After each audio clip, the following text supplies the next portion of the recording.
ಹೇಗಿದ್ರಿ ಎಲ್ಲರಿಗೂ ಶುಭೋದಯ. ಭಾರತ ಇವತ್ತು 22ನೇ ತಾರೀಕು ಅಯೋಧ್ಯೆಯ ರಾಮ ಜನ್ಮಭೂಮಿ ಇವತ್ತು ಗಮನ ಸೆಳೀತಾ ಇದೆ.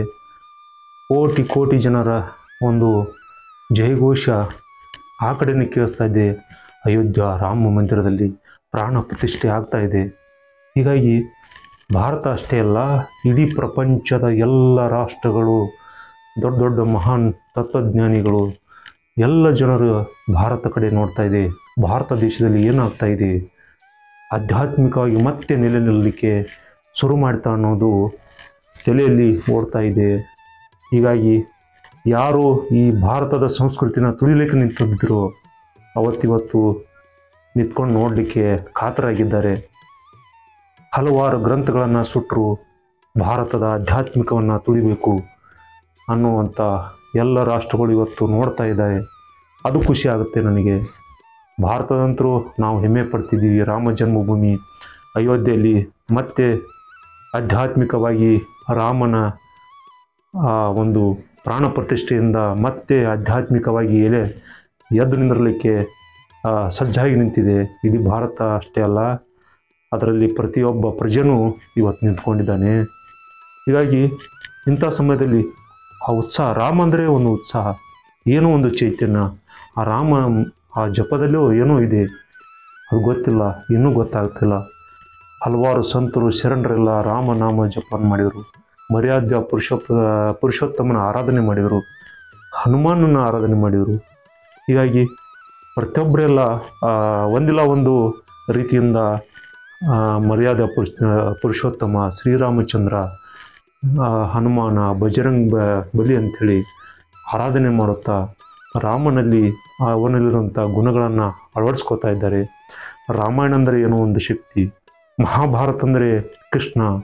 ಹೀಗಾಗಿ ಮರ್ಯಾದೆ ಪುರುಷೋತ್ತಮ ಆದಂಥ ಶ್ರೀರಾಮಚಂದ್ರನ ಪ್ರಾಣ ಪ್ರತಿಷ್ಠೆಯಾಗಿ ಲಕ್ಷಾಂತರ ಜನರ ಪ್ರಾಣ ತ್ಯಾಗ ಆಗಿದೆ. ಅದನ್ನೆಲ್ಲ ಬಿಟ್ಬಿಡೋಣ. ಈಗ ಬೇಕಾಗಿದ್ದು ಮತ್ತೆ ಆಧ್ಯಾತ್ಮಿಕವಾಗಿ ನಿಲ್ತಾ ಇದೆ. ಇದೇ 22ನೇ ತಾರೀಕು ಜನವರಿ 11:54 ಆಸುಪಾಸು 12 ಅಭಿಜಿತ್ ಮುಹೂರ್ತದಲ್ಲಿ ಪ್ರಾಣ ಪ್ರತಿಷ್ಠೆಗೊಳ್ತಾ ಇದೆ. ಹಲವಾರು ಅರ್ಚಕರಿಂದ, ಹಲವಾರು ಸಾಧು ಸತ್ಪುರುಷರ ಸಮ್ಮುಖದಲ್ಲಿ ವಿಧಿವತ್ತವಾಗಿ ನಡೆಯುವಂಥ ಈ ಪ್ರಾಣ ಪ್ರತಿಷ್ಠಾಪನೆಗೆ ಭಾಳಷ್ಟು ವಿಧಿವತ್ತವಾಗಿ ನಡೆಯುತ್ತೆ. ಅದಕ್ಕೆಲ್ಲ ಈಗಾಗಲೇ ಕರ್ನಾಟಕದ ಒಂದು ರಾಮಲಲ್ಲನ ರಾಮನ ಒಂದು ವಿಗ್ರಹ ಆಯ್ಕೆಯಾಗಿದ್ದು ಕೂಡ ನಮಗೆ ತುಂಬ ಹೆಮ್ಮೆ ಆಗತ್ತೆ. ಕರ್ನಾಟಕದ ಮೃತ್ತಿಕೆ ಅಂದರೆ ಪವಿತ್ರ ಮಣ್ಣು ಕೂಡ ಅಡಿಪಾಯದಲ್ಲಿ ಹೋಗಿದೆ.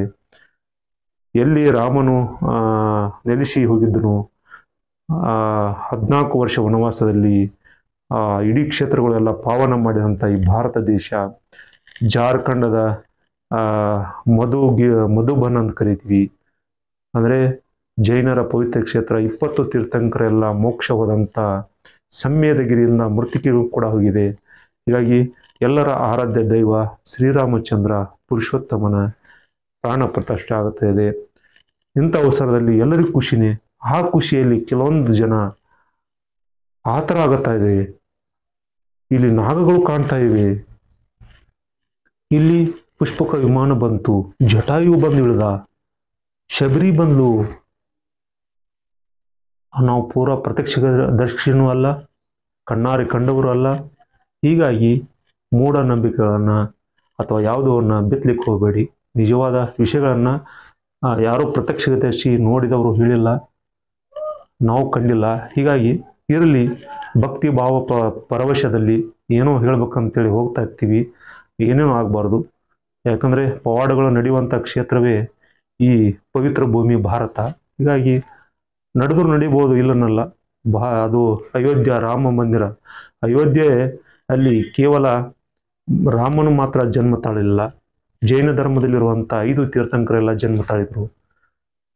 ಸಾಕ್ಷಾತ್ ಇಂದ್ರನು ಕೂಡ, ಕುಬೇರನು ದರೆಗಿಳಿದು ಬಂದು ಆದಿನಾಥ ಅಂದರೆ ವಿಶ್ವನಾಥ ತೀರ್ಥಂಕನ ಜನ್ಮ ಗರ್ಭ ಕಲ್ಯಾಣ, ಜನ್ಮ 5 ಪಂಚ ಕಲ್ಯಾಣ ಮಾಡುವವರಿಗೆ ಅಲ್ಲಿ ನಿಂತ್ಕೊಂಡು ದೇವಾದಿ ದೇವತೆಗಳೆಲ್ಲ ಬಂದು ಹೋದಂಥ ಈ ಅಯೋಧ್ಯೆ ಭೂಮಿ. ಯಂತ್ರ ದೇವತೆಗಳು ಬಂದರು, ಕಿನ್ನರ, ಕಿಂಪುರುಷ, ಗಂಧರ್ವ ಎಲ್ಲರೂ ಕೂಡ ಆ ಸಮಯದಲ್ಲೆಲ್ಲ ಬಂದು ಹೋದವ್ರೆ. ಹೀಗಾಗಿ ಇಲ್ಲಿ ಭೂಕಂಪಗಳಾಗಲ್ಲ, ಯಾವುದೇ ಪ್ರಳಯ ಆದರೂ ಕೂಡ ಈ ಎರಡು ಕ್ಷೇತ್ರಗಳು ಮಾತ್ರ ಶಾಶ್ವತವಾಗಿ ನಿಲ್ಲುತ್ತೆ ಅನ್ನೋದು ಧಾರ್ಮಿಕವಾಗಿ ಉಲ್ಲೇಖಗಳನ್ನು ನೋಡ್ತೀವಿ. ಏನೇ ನಡೆದರೂ ಆ ಇತಿಹಾಸ ಪುಟಗಳನ್ನು ಹಿಡ್ಕೊಂಡು ಹೋಗಬೇಕು ಅಥವಾ ಈಗಿನ ಘಟನೆಗಳನ್ನು ನೋಡ್ಕೊಂಡು ಹೋಗಬೇಕು. ನಾಗರ ಶೈಲಿಯಲ್ಲಿ ಕಟ್ಟಿದಂಥ ಈ ಅಯೋಧ್ಯೆ ರಾಮ ಮಂದಿರ ನಾಗಗಳು ಬಂದಿದ್ದೀವಿ ಅನ್ನೋದು ನಮಗೂ ಗೊತ್ತಿಲ್ಲ. ಈಗಾಗಲೇ ಜಟಾಯು ಬಂದ ವಿಮಾನ, ಪುಷ್ಪಕ ವಿಮಾನದಲ್ಲಿ ಬಂದ ಅನ್ನೋದು ನಾವು ಕೂಡ ಕಂಡವರಲ್ಲ. ನಡೀಲಿ, ಆದಷ್ಟು ಪವಾಡಗಳು ನಡೆಯಬಹುದು ಅನ್ನೋದು ನನಗೂ ಕೂಡ ಇದೆ. ಅಲ್ಲಿ ಕೂಡ ಇನ್ನಷ್ಟು ಅಚ್ಚರಿ ಘಟನೆಗಳು ನಡೀತಾ ಇರ್ತವೆ, ಮುಂದೆ ಕೂಡ ನಡಿಬಹುದು. ಯಾಕಂದರೆ ಪವಿತ್ರ ಭೂಮಿ. ಹೀಗಾಗಿ ಶರಣರ ಸಂತರ ಜನ್ಮಿಸಿದಂಥ ದೇವಾನುದೇವತೆಗಳು ಪಾದಸ್ಪರ್ಶ ಮಾಡಿದಂಥ ಪವಿತ್ರ ಕ್ಷೇತ್ರದಲ್ಲಿ ಏನಾದರೂ ಘಟನೆಗಳು ನಡೆಯುವೆ ಸಹಜ. ಹೀಗಾಗಿ ನಮಗೆ ಗೊತ್ತಿಷ್ಟು ಹೇಳ್ತಾ ಇದ್ದೀನಿ. ಯಾಕಂದರೆ ಊಹಾಪೋಹಗಳು ಹೇಳಬಾರ್ದು. ಶಾಂತ ರೀತಿಯಿಂದ ಜನವರಿ 22 11 ಗಂಟೆಯಿಂದ 12:30 ಗಂಟೆ 1 ಗಂಟೆ ಸಮಯದಲ್ಲಿ ಪ್ರಾಣ ಪ್ರತಿಷ್ಠೆ ಆಗುತ್ತದೆ. ನಿಮ್ಮ ಇಷ್ಟದ ದೇವರುಗಳನ್ನು ಆರಾಧನೆ ಮಾಡುತ್ತಾ ಭಜನೆಗಳನ್ನು, ರಾಮಜಪಗಳನ್ನು, ದೀಪಗಳನ್ನು ಮನೆ ಮುಂದೆ ಉರಿಸಿ ಮಂತ್ರಾಕ್ಷರಗಳನ್ನು ಕೂಡ ನೀವು ನಿಮ್ಮ ದೇವರ ಇಷ್ಟ ದೇವರಿಗೆ ಕೂಡ ಹಾಕ್ಬೋದು ಅಥವಾ ತೆಗೆದು ಕೂಡ ಇಡ್ಬೋದು. ಹೀಗಾಗಿ ಯಾವುದೇ ಊಹಾಪೋಹಗಳನ್ನು ನಂಬಲಿಕ್ಕೆ ಹೋಗಬೇಡಿ. ಹೀಗಾಗಿ ಅಲ್ಲಿ ಏನು ನಡೆದಿದೆಯೋ ನಮಗೂ ಕೂಡ ನಿಖರವಾಗಿ ಯಾವುದೂ ಸುದ್ದಿಗಳು ಬರ್ತಾ ಇಲ್ಲ. ಆ ಟ್ರಸ್ಟ್ಗಳು ಎಲ್ಲ ವ್ಯವಸ್ಥಿತಬದ್ಧವಾಗಿ ಮಾಡ್ತಾ ಇದ್ದಾರೆ. ಮಾಡಲಿಕ್ಕೆ ನಾವು ಅವಕಾಶ ಮಾಡಿಕೊಡೋಣ.